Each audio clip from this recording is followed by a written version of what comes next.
Swayam Prabha. Digital India. Educated India.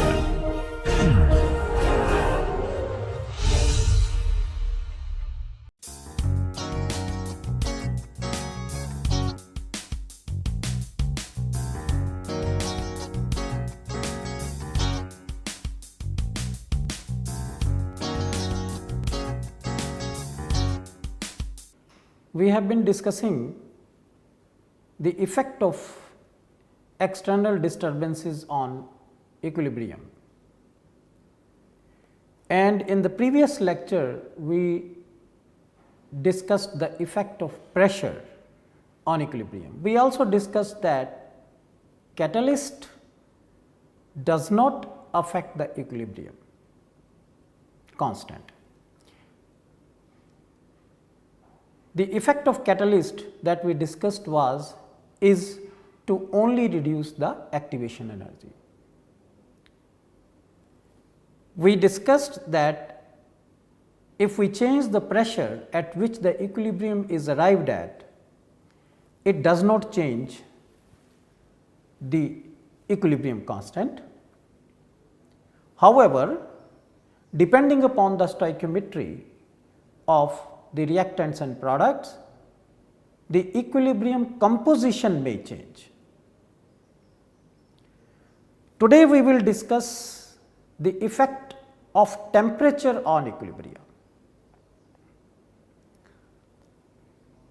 The reactions can be exothermic, reactions can be endothermic. Exothermic reactions are the one in which heat is released, and endothermic reactions are the one in which the heat is absorbed. The equilibrium constant will change in a different manner when the reaction under consideration is exothermic or endothermic, in accordance with Le-Chatelier principle. And we will discuss these issues in details in today's lecture.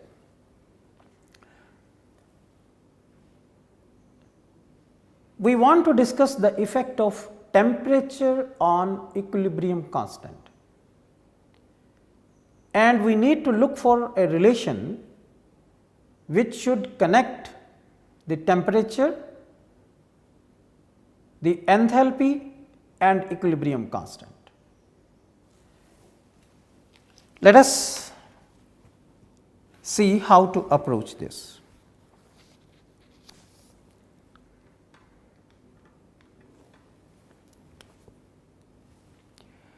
I will begin with a relation which I have discussed earlier, but it is important to revisit that here again, which is, if I consider the temperature derivative of G by T at constant pressure, this is equal to 1 by T into derivative of G with respect to T at constant pressure minus G by T square. Or if I write again in a simpler form, G by T at constant pressure is equal to 1 by T, and here I have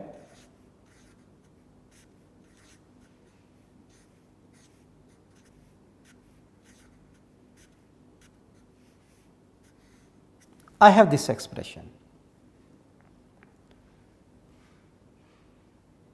Now, we need to look for this. What is this equal to?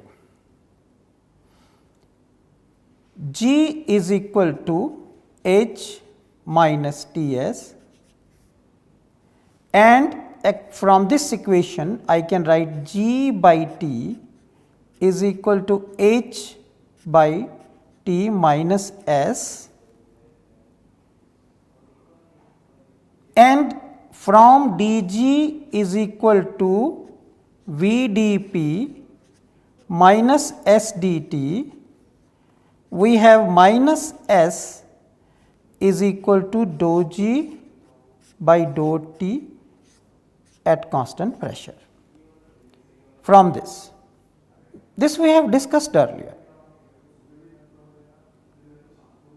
So, what I will do now is, I have this expression, temperature derivative of G by T at constant pressure is equal to 1 by T variation of Gibbs energy with temperature at constant pressure minus G by T. Okay, so we have this expression, and further we got that G by T is equal to H by T, and for minus S we have got dou G by dou T at constant pressure. And from this I can write that derivative of G with respect to T at constant pressure minus G by T is equal to minus H by T. Now, this can be substituted over here, and what I have now is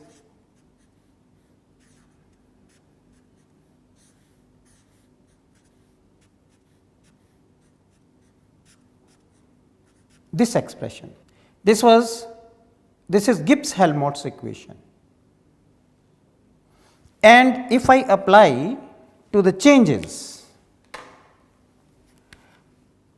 let us say I apply it to the reactions, then I have temperature derivative of delta G, let me put the standard state condition, by T at constant pressure is equal to minus delta H naught by T square. And now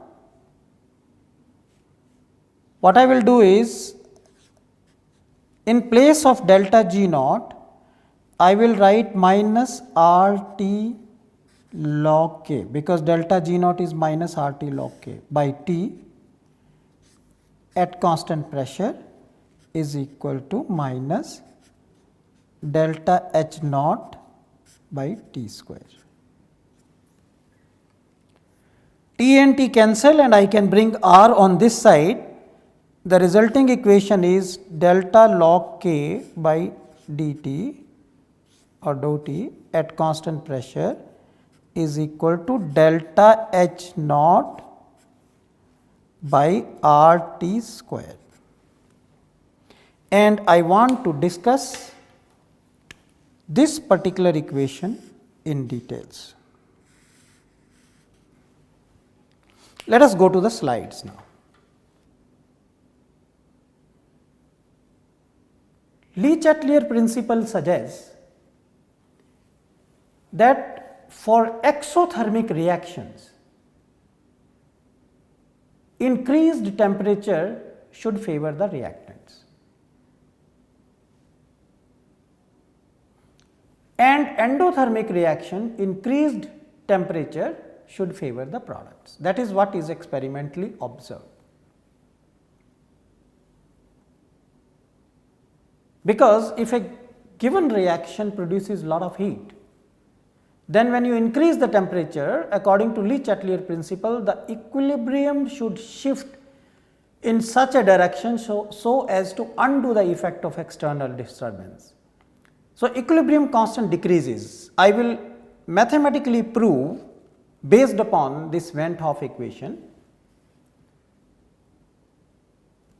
What we did was, we took Gibbs-Helmholtz equation and we converted this to changes for the reactions and came up with this equation, and finally we derived this equation, dou log K by dou T at constant pressure is delta H naught by RT square. This is called Van 't Hoff equation. This is a very important equation, very important result. And if you look into research articles, then they, instead of reaction enthalpy, many journals you will find they write this as Van 't Hoff enthalpy, because this is an enthalpy which is calculated from the temperature dependence of equilibrium constant. So, this Van 't Hoff enthalpy highlights another interesting feature, that we need not determine enthalpy of a reaction just by using calorimeters or from the heats. We can actually determine the value of enthalpy of a reaction if we know how the equilibrium constant depends upon temperature. Take a look at this Van 't Hoff equation in the slide. According to this equation, if I know how log K varies with temperature, I can evaluate the value of enthalpy of reaction. The question is, how do you determine the value of equilibrium constant? Equilibrium constant determination is a different matter, because what you need is, you need the activities or concentrations or molalities of the products and reactants at equilibrium. How you determine those concentrations or molality is a different matter, because it depends on the properties of the material. One can use spectroscopic method to get a value of equilibrium constant. One can get HPLC to get a value of equilibrium constant, but there are several methods we can get the value of equilibrium constant. The point is that if we can determine equilibrium constant at different temperatures, we can get enthalpy by using Van 't Hoff equation. Let us continue our discussion on equilibrium constant dependence on temperature. We have just derived this equation, Van 't Hoff equation. So, let me rewrite Van 't Hoff equation over here.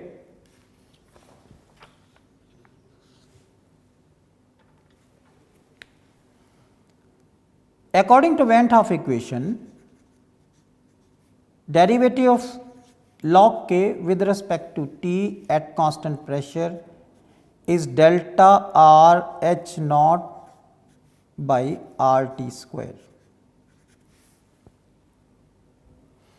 I can write this as 1 by K dK by dt at constant pressure, of course, will be equal to delta R H naught by R T square. Now, K is a positive quantity, it cannot be negative quantity. R is a constant and T square will depend upon what temperature is given. So, at a constant temperature, at a given temperature, T square will be a constant. So, therefore, dK by dt is proportional to the value of the enthalpy of reaction. And if the value of enthalpy of reaction is negative, that means the slope of a plot of K versus T will be negative.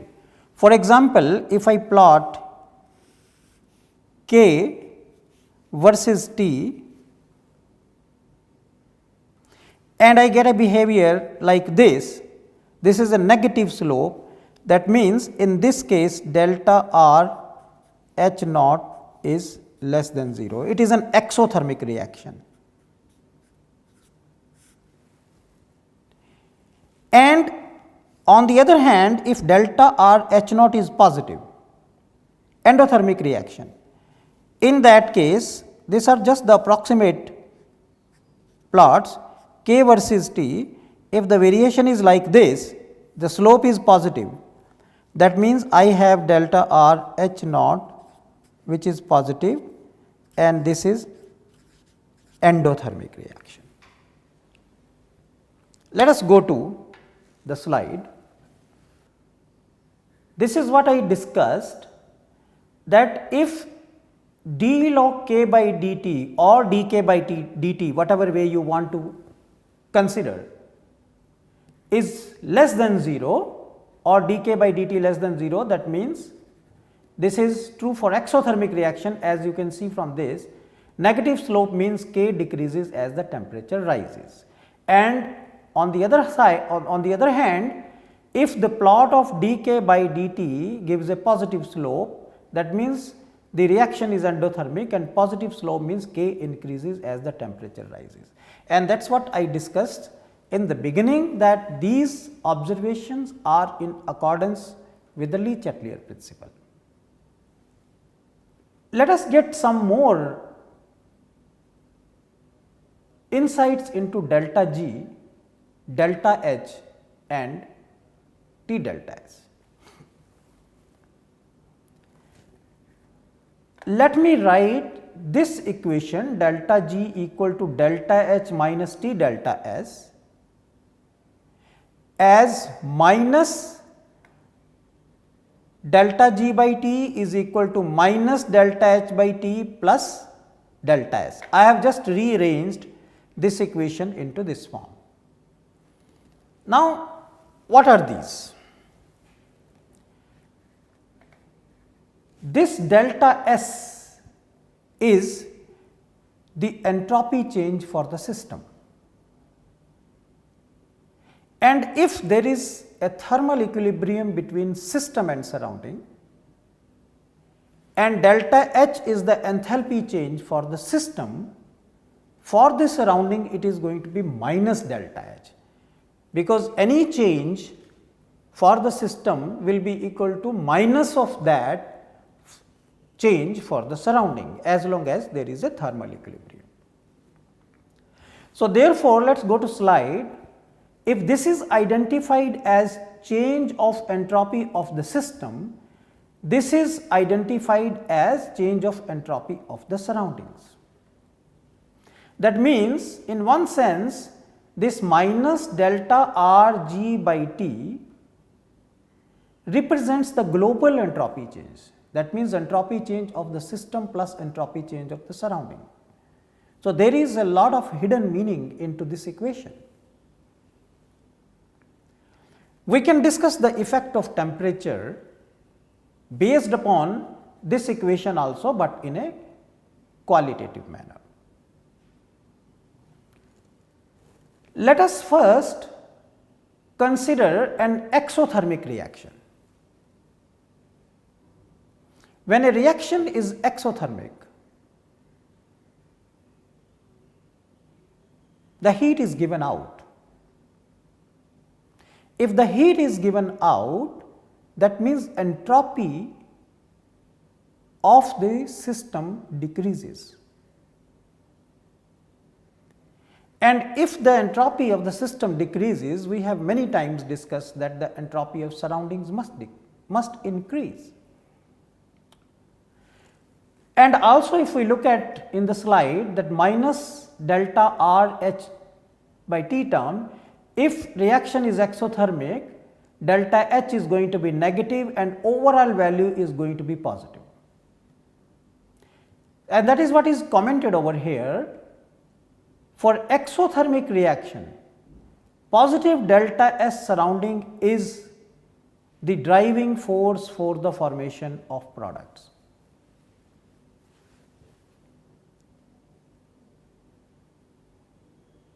Right? So, what we have discussed is for an exothermic reaction, the increase in entropy of the surrounding is one of the major driving force for the formation of product. And now, if you let us go back to again slide, if we look at this surroundings part, the temperature comes in the denominator. And therefore, when you increase the temperature,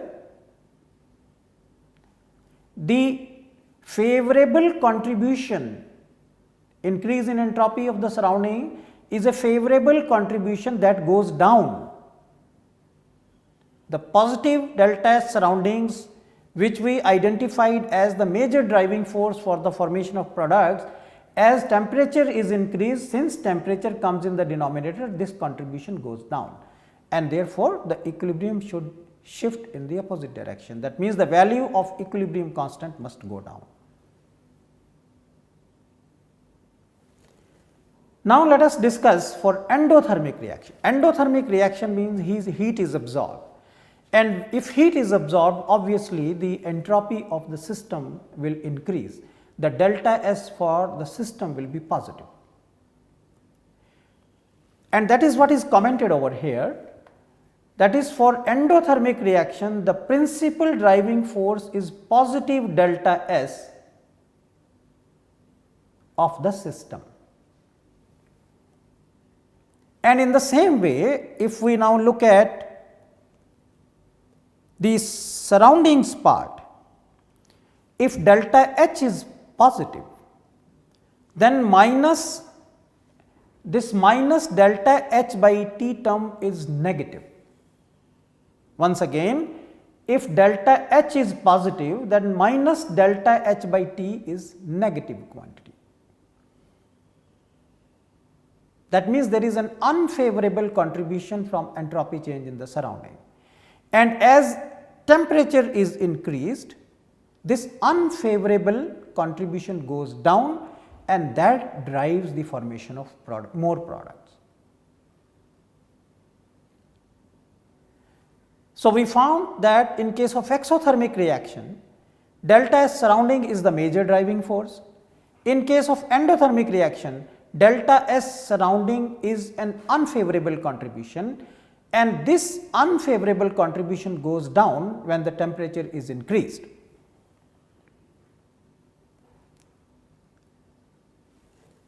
Therefore, as commented in the next sentence, in both the cases minus delta R H by T is the main factor deciding the shift in equilibrium.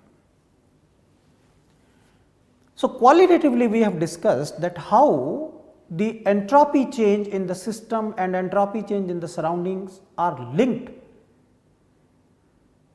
with the equilibrium or equilibrium constant, and how the temperature effect can be explained. Let us discuss more about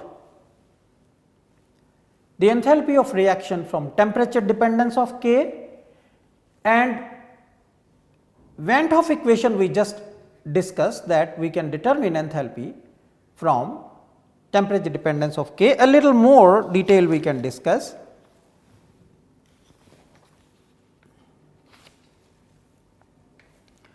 What we have is variation of K with temperature at constant pressure is equal to delta R H naught by R T square, and if you permit me to write like this, d log K is equal to delta R H naught by R T square into dt, and then I integrate from the limits, let us say here from K1 to K2 and T1 to T2, then what will I get? I will get log K2 by K1 is equal to delta R H naught by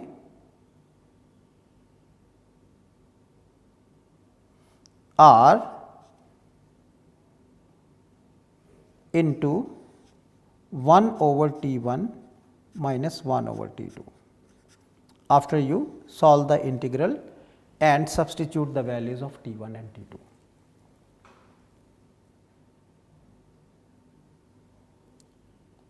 Okay, this is one way.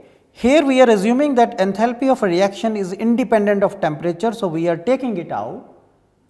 Otherwise, we cannot ignore the heat capacity terms, and those things we will take up while solving the numerical problems.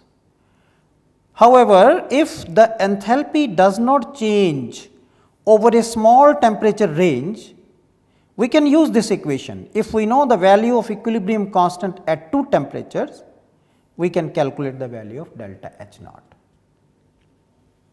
This is one way. Then I again go back to Van 't Hoff equation, which is d log k by dt at constant pressure is equal to delta R H naught by R T square, and d log k is equal to delta R H naught by R T square dt, or if I just integrate is minus delta H naught by R T plus a constant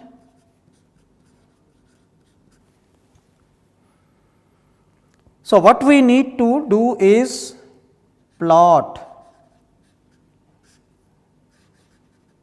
log k versus 1 by t. Once you plot log k versus 1 by t, then you will have slope will be equal to minus delta R H naught by R. This is what you are going to get.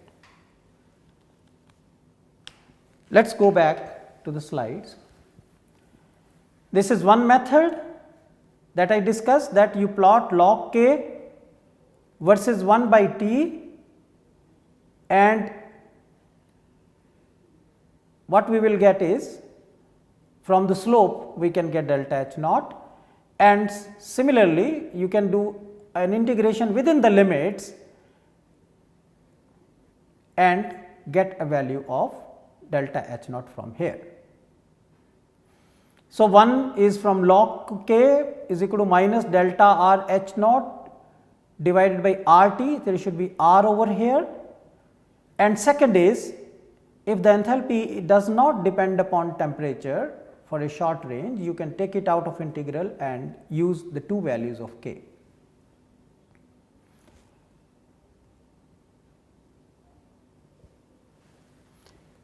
So, what we discussed in this lecture is how temperature affects the equilibria. In accordance with the Le-Chatelier principle, for exothermic reaction, increased temperature favors reactants. For endothermic reaction, increased temperature favors products. That means the equilibrium constant will accordingly increase or decrease depending upon whether the reaction is endothermic or exothermic. We also discussed in a qualitative manner that what could be the possible reasons for this increase and decrease, and this we could connect with the entropy changes in the system and entropy changes in the surrounding. Then we derived the Van 't Hoff equation, which is a very important result because it allows evaluation of enthalpy of a reaction from the knowledge of equilibrium constant. We will discuss several numerical problems based upon the temperature and pressure dependence of equilibrium constant in the tutorial session. Thank you very much.